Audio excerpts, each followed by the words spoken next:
ఈరోజు బక్రీ ఈద్ అంటే గౌరక్షకులకి ఇవాళ బ్యాక్ డే అనుకోండి. ఎందుకంటే ఇవాళ లక్షలలో మొత్తం భారతదేశంలో మా గౌమాతని కోసి వీళ్ళు తింటారు. ఒక్క సైడు మేము బాధలో ఉంటే ఇంకో side Congress MLA Bhuvanagiri MLA Anil Kumar గారు ఒక పోస్ట్ పెట్టినారు. బక్రీద్ శుభాకాంక్షలని ఒక పోస్ట్ పెట్టినారు. పోస్ట్ పెడితే శుభాకాంక్షలు చెప్తే మాకు అభ్యంతరం లేదు. ఎందుకంటే ప్రతి ఒక్క రాజకీయ నేతలు, సెక్యులర్ ఉన్న రాజకీయ నేతలు శుభాకాంక్షలు చెప్తారు.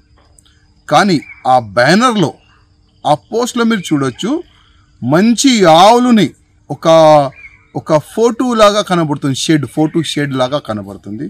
ఆ ఫోటో షేడ్ది ఒక బ్యానర్ తయారు చేసి ముస్లిం సోల్కి బక్రీద్ శుభాకాంక్షలని అనిల్ కుమార్ గారు, భువనగిరి ఎమ్మెల్యే గారు పెట్టినారు. అంటే ఇది కాంగ్రెస్ వాళ్ళకి ఏం కొత్త కాదు. ఎక్కడెక్కడ కాంగ్రెస్ వాళ్ళు ఉంటే అక్కడక్కడ హిందువులకి మనోభావాలకి దెబ్బ తలిగేలాగానే చేస్తారు వీళ్ళు. ఎందుకంటే వన్ సైడ్గా పనిచేసి ఈ కాంగ్రెస్ వాళ్ళు ఉంటారు.